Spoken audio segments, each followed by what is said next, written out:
ici à domicile dimanche après-midi. Bon, ça y est, un match comme tous les autres. Il nous en reste 6 et après ce sera les vacances. Donc surtout ne pas penser déjà aux vacances, même si la saison a été très compliquée par rapport aux résultats qui ne sont pas en notre faveur. Mais ça, de toute façon, on le savait. On savait ce que demande la N1. C'est très exigeant au niveau des contrats pro. Donc on fait avec les moyens du bord. Et puis je pense que c'est une expérience pour les jeunes du cru. Ouais, on prépare quand même la saison prochaine en coulisses avec les jeunes, parce que la descente en N2 est actée depuis le forfait à Montpellier, c'est ça, tu peux nous le confirmer? Pas spécialement depuis le forfait à Montpellier, je vous dirais que c'est plus cet été avec Soufiane quand on a repris les rênes de l'équipe. On savait très bien que ça allait être une saison très compliquée par rapport aux exigences de l'ANA, pardon. Saison de transition. Ouais, c'est une saison de transition. Puis je pense que pour les jeunes crus d'Épinal, je pense que c'est une expérience pour eux, parce que je pense qu'il y en a pour certains, ce sera peut-être la première, voire la dernière année à jouer à ce niveau, quoi, à l'ANA. Bon, tu coachais et tu jouais, pas évident d'avoir la double casquette, tu peux nous le confirmer? Très compliqué. J'avais un aperçu de l'extérieur, et puis une fois le pied à l'étrier, je peux vous dire que si c'était à refaire, je le referais pas, quoi. C'est soit coach ou soit entraîneur, surtout en N1. Un bas niveau, ouais, peut-être, mais en N1, non, c'est trop de pression, et le fait d'avoir la double casquette, c'est pas évident, quoi. C'est très compliqué. Bon, il y aura beaucoup d'émotions, il reste 3 matchs à domicile notamment pour toi, puisque tu as annoncé que tu stoppais ta carrière de joueur, c'est bien ça? Oui, j'arrête. Bon, c'est une réflexion mûrie, tout seul.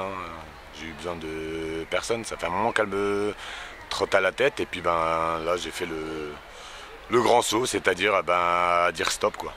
C'était beaucoup de charges, beaucoup d'engagement, beaucoup de temps, et puis on va dire qu'on va laisser la place aux jeunes. Je pense que bientôt 42 ans, je pense que j'ai assez donné, et je vais essayer de me projeter vers autre chose. Quoi, aujourd'hui, je pourrais pas vous le dire. J'ai quelques idées dans la tête, mais on verra par la suite, quoi. Oui, ça fait 3-4 ans que tu évoquais déjà un éventuel arrêt. Est-ce que le corps a suivi cette saison?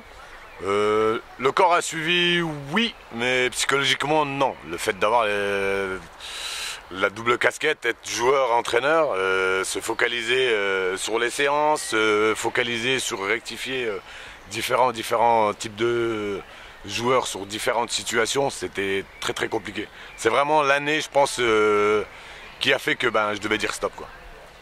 Bon, est-ce que tu as envie de rester au club dans l'encadrement la saison prochaine? Point d'interrogation. Je vais te répondre de point d'interrogation. Parce que c'est mon club de cœur, ça fait plus de 24 ans, que je suis au club. Donc après, en fonction des propositions et en fonction de ce que j'ai envie de faire, je vous dirais qu'aujourd'hui, comme je vous l'ai dit auparavant, je ne sais pas de quoi est fait l'avenir. Donc je prendrai ce qui va venir. Je dirais pas tout et n'importe quoi. Mais après, on verra par la suite. Mais aujourd'hui, c'est pas du tout d'actu. Je me focalise plus sur mon poste d'entraîneur-joueur. C'est-à-dire, il reste 6 matchs. Et puis on va serrer les dents juste pour les 6 derniers matchs. Et puis voir si on peut encore gratter 1 ou 2 victoires. Je pense que ça ferait du bien au moral, quoi. Bon, il y a du potentiel dans ce groupe. Il y a quand même des bons jeunes pour reconstruire en N2. C'est un mal pour un bien pour Épinal. Est-ce que c'est ton sentiment? Je pense que pour la N2, il faudra encore recruter 2-3 joueurs. Après, certains joueurs ont progressé, certes. D'autres ne l'ont pas vraiment progressé. Peut-être par peur, peut-être ils osent pas. Après, je peux les comprendre. La mentalité d'aujourd'hui des jeunes, c'est pas la mentalité de mon époque où on était à 200%. Donc le seul truc qu'on va retenir, on va dire, de positif, c'est pour le petit jeune Jules Velker, qui a signé en centre de formation à Aix-en-Provence. Aix-en-Provence, une équipe qui joue en D1. Il a fait des tests dans différents centres de formation. Il a été retenu à Aix-en-Provence. Donc pour Soufiane et moi, je pense que c'est une satisfaction, quoi. Ouais, faut continuer à être un centre de formation, un vivier de jeunes. Un centre de formation, non. Je dirais plus être là pour orienter conseillé. Et puis ben, le fait d'aller dans des grands centres de formation où ils ont vraiment tous les outils pour faire progresser le gamin dans de bonnes conditions, pour voir un peu plus haut le haut niveau ce que c'est. À Épinal, non. À Épinal, on va dire qu'on a les bases avec le peu de moyens qu'on a. Donc on fait avec les moyens qu'on a, quoi. Oui, c'est le problème. Non, c'est pas le problème. Épinal, de toute façon, ça a toujours été une ville sportive. Hein. Donc on dispatche un peu les subventions dans différents clubs. Moi, pour moi, ça me va.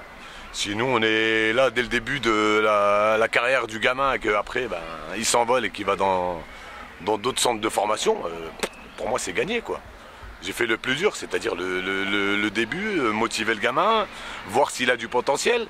Et après, ben, par la suite, il va voir ce qui se passe ailleurs. Et je pense qu'ailleurs, c'est mieux qu'à Épinal si on veut vraiment viser le haut niveau sans offenser Épinal, quoi.